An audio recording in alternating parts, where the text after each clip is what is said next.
Brandon, we're joined by Mac Brown, punter for the Ole Miss football team. And I saw Mac at practice earlier today and said, "Do you want to knock out this interview now?" And he said yes. And he was serious, B-Hud. And I told him we can't give up the secret of what it's like to be a Division I special teamer. But he was totally willing to give up punting 500, 600 times during today's practice to come chat with us. But he's joining us now. How did practice go for you today, Mac? Hey, practice was real good today. It was a nice, relaxing day, and got some good stretches and some good punts in. So pretty relaxing Wednesday, that's for sure.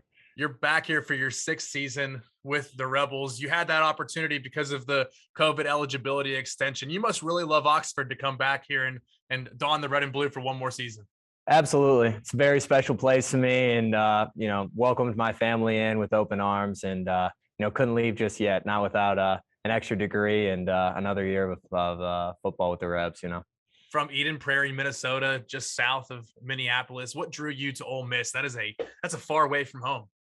Yeah, we won the Sugar Bowl the year before, and that class coming in was a really talented 2016 class, and I wanted to be a part of it, and I wanted to be a part of a winning culture, and that's what we were building down here. And when I came down to Oxford, I fell in love with it right away. So very happy I chose this place, and very lucky to be here. It's going to be weird having next year when we have a different name running out there. I'm excited to have you back this year, and I'm sure Kiffin doesn't want you on the field because he never wants to punt, but it will be odd. I know somebody running out to punt. It's probably gonna be odd for you too if you look. It will be. I've been talking to some of my buddies, and that Luke and Jack and the guys in there say it's weird, man. It's weird sitting in the stand seeing all the buddies run out there. I said, all right, I don't want to hear about it just quite yet. I still got a couple more months of college football, so soak it in and enjoy it. Kicking and specifically punting is such an individual thing to a certain extent. What are things that you came back to? Like, what are things that you want to work on to see yourself get better at? Yeah, I mean, there's always room for improvement in punting, and it all depends on the snap and your protection and all that stuff. So the biggest thing and one of the advantages I feel like I bring to the table is just the comfortability of standing back there. Being able to rugby for a couple of years and learning that trade along with doing what I'm most comfortable with now and staying in the pocket. I'm just able to see what they're giving me and take advantage of what I can get. And not a lot of punters are able to do that. It's kind of on the field and get off, but I've got a lot of experience, and that's just one of the advantages that I feel like I bring to this position. You've kind of become a cult hero here. I look at box scores a lot after games because I'm working and doing things, and I don't really know how many people are texting me like, hey, how'd Corral look, or how what receivers, and I'm like, I don't know, so I have to go back and look at the box score just like everybody else. And I thought it was really funny looking at the box score after the Louisville game where you had 2 punts and averaged 40 yards. And I was like, yep, that's great. That's where you want to be. You want to be 40 plus, and you had 2 punts, averaged 40. I was like, that's awesome. But on the hero thing, so every position player I feel like has somebody that they look up to, whether it be quarterback looking up to somebody in the NFL like Mahomes or Manning or whoever. Receivers, obviously, there's a ton of good receivers in the league, and just at Ole Miss with DK and AJ. Do you have a guy in the league or somewhere that you're like, man, that guy's is the man? I'm unique enough. I never wanted to be a punter in college. It was never like, oh man, grow up, I want to punt. It kind of just was a gift that carried over from me playing soccer. So modeling my I'm very unique in my approach, and I don't model my game after anybody in specific, but I just try and put the ball in the best spot for our defense to run out there and get a stop. There's a lot of great punters in the NFL, and that's just that, to me, that's competition, and that's something that I want to reach, and a goal that I have is to be the best and compete with the best. Pat McAfee has to be up there, though, right? It is, yeah. Pat's the GOAT. Pat's the GOAT. And, I mean, everybody knows Pat, and he is the GOAT, and I love him. I listen to his podcast almost every day. So it's great. And he brings so much energy. Like, exactly. When he was on game day, people were like, I don't know, because his first, couple, game when he was on, it was just, it was, so much. I mean, he's such a high-energy guy. He's living his best life. That's right. He is carving. Got a great job. he's carved a niche and he's done really well with it. It's cool to see. Pittsburgh guy, Plum High School, stand up. How about it?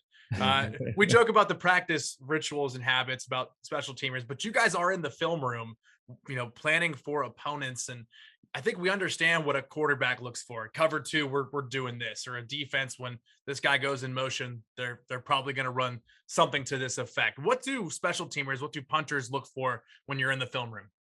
I kind of look at the front. So it's really easy to tell, when they're down in a 3-point stance and it looks like they're bringing rush. That's me. I'm just trying to, play mental games with them and try and get a judgment call on whether I need to get this ball out fast or if I can take my time and, mold that just how I want and get it out. Get off time is kind of one of our biggest things that we work on, and just putting the ball in the right spot. But, just looking at their front and seeing, this week we got, number 31 coming off the edge and another number 17 coming off the backside. So just trying to, catch anything in his feet or anything that he shows that might give me, an advantage to, either take more time or get it out faster. And, like I said, put the team in the best position I can. So in the offseason, we brought in a new special teams coordinator, Coleman Hutzler. What's he been like? What's that addition been like for you? Yeah, Coach Hutzler and Coach McGriff have been great. They came in. Coach Hutzler came in at the end of January, early February-ish, and McGriff shortly after, and they've been great. Not only just with me, but working in. We have a whole new room, and while we've lost a couple guys this season, and a couple guys left the team, we've had some kids step up, and great work. Caden Costa, great example, getting out there and capitalizing on his opportunity, along with Kale Nation working his butt off every day and, trying to fine tune his kickoffs, along with the snappers, Jared and Solomon. And, these guys are working, and, we're all working all the time. So it's just shout out to those guys too. We get great instruction, and then it kind of just falls on us to make it happen. Well, Lane is such an offensive guy, offensive mastermind. Does he ever pop his head in on special teams? Not much. It's only something where the room is. If he's talking to me about something, it's Matt Corral's probably in trouble too. You know what I mean? So, yeah, me and I don't hear much from Lane, and that's probably a good thing though too. Yeah. Well, kind of on that note, you are in a unique, I think, situation. I played high school football and had 3 different head coaches in high school. You're at the collegiate level, something you probably don't see that often, but you've had 3 different head coaches. What has that been like on your journey? Yeah, I mean, the head coach normally doesn't, handle too much with special teams. So, when I came in with Coach Freeze, that was Coach Rippon who recruited me to come here, and his scheme was rugby. And so, he gave me that trade of, I came in punting my senior year, that's it. And, walked on and earned a scholarship with Coach Rippon by just trying to learn his scheme. And then, Gideon came in and he had a whole nother scheme too. But, Common, I'm thankful to have all these coaches, because I've been able to learn a lot and develop things that I wouldn't have been able to if I just had one coach. But, you kind of pick and choose from, Coach Freeze, Coach Luke, and Coach Kiffin. They're all very different. And, but, all of them have, all of them care about their players, and all of them want their players to succeed. So, that's great about having, 3 different coaches, is all of them truly care about this team. You heard this in Atlanta, and I heard it from B-Hud as we started this interview, the age-old joke of, well, we love you, Mac, but we hope you don't punt today because you want the offense to have success. Is that like being a sitcom character and having a catchphrase and that's all people say? Do you ever get sick of that joke, or is that nice that you're recognizable in a way that people are like, hey, Mac Brown's our punter and I'm going to say hi to him? It's just a common way of reaching out to you. Hey, I feel the love from this place. I feel it every day. And not many, you don't really know the punter's name that often, you know what I mean? So if they're knowing my name, then I'm doing what I'm supposed to be doing on the field. And my old punter used to say, I'm best if I'm on the sidelines. That means, we're doing our job as a team, and we're putting up points. But, there's that itch on me on the sideline every third down. Like, I want to go punt this ball. I want to go, I want to go flip this field and get the crowd up on their feet or something like that. That's just the competitor inside of me that, I just want to get out there and influence the game the best I can. So you only punted for 1 year in high school. Is that all you were doing was punting? Were you running routes, blitzing off I the played edge and all for receiver. safety? Okay. So receiver was my number one position. I love playing receiver. That's what I wish I was. I'm not as fast as the guys, but I had the hands, and at that time, it worked out. So not as fast as Danish Jackson and those guys to play here, but some smaller schools were interested. But honestly, at this point, I knew I wanted to play SEC football, and this was my opportunity to come down here. I only had one school reach out, and that was here. And after sending that film, I'm so thankful to get that opportunity, because to meet guys like you guys and everybody around this building, it's truly special here. Oxford's a great place. So on that note, receiver in high school, but you had a pretty good mix of other sports that you played. And so we pulled a little bit of information on you just to kind of get some background here. Tennis, swimming, obviously you played football. You were an All-American and 5-time state champ. So what made you not pursue those and pursue football? Swimming was one of those things which was a love-hate relationship. I swam all my life. I got into swimming because my sister didn't get into Girl Scouts or Brownies or whatever was going on that. So she was 3 years older than me. So we moved in late, and she got into swimming. So I got into swimming and happened to be, pretty good at it. And went to a really good high school that had a great coach that understood balance. And, John Barnes, shout out to John Barnes, great guy, great coach, still great mentor to me. But, I love swimming, but at the same time, I knew I had this deeper passion for football all my life, and just the team camaraderie of it. And tennis was great too, but that was just kind of stay busy in the spring and stay out of trouble. So enjoy all sports, and those sports I'll always stick with. I still go jump in the pool here from time to time just to get the legs and arms moving still. So I don't want to lose it. I mean, we could have been watching you in Rio. Could have been watching. I don't know. I blew out my shoulder my senior year. I would have probably pursued it, but like I said, this was my passion, and I'm so happy that I was able to get down here and play. So award season around the corner for a lot of guys. I mean, we've got guys on every watch list, it seems like, especially offensively. But let's project Mac Brown this winter. Ray Guy, you're on the Ray Guy watch list again. What would it mean to you to be named the nation's best punter? I mean, it'd be an unbelievable honor, and you got to deserve that. And that's every year you see the committee that chooses that punter. It's not ranked on the biggest leg. It's the guy that puts their team in the best, net punting and all of that stuff, put them in the best position. And there's a great group of guys that have won that award, and I'd be honored to be a part of that list. That's for sure. I know the award you really want to bring home is the Peter Mortel Holder of the Year. I award. do. Right, I do want to challenge you here. It's been given out 6 times. Can you name previous award winners?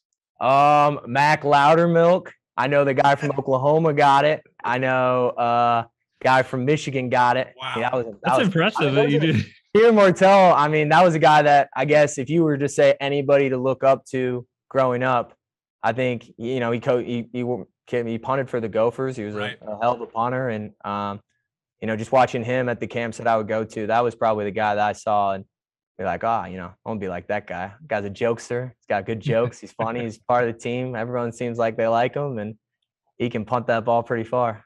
In all sincerity, though, the winner is able to set up a foundation with him and raise money for a charity of their choosing, and that leads into an award. We joke about the Holder, and the Ray Guy's obviously a very serious, prestigious award, but the Werfel Trophy, which goes to college football's most impactful leader in community service, that's got to be something that you're got that target every single year with what you're able to do for the money that you raise for ALS.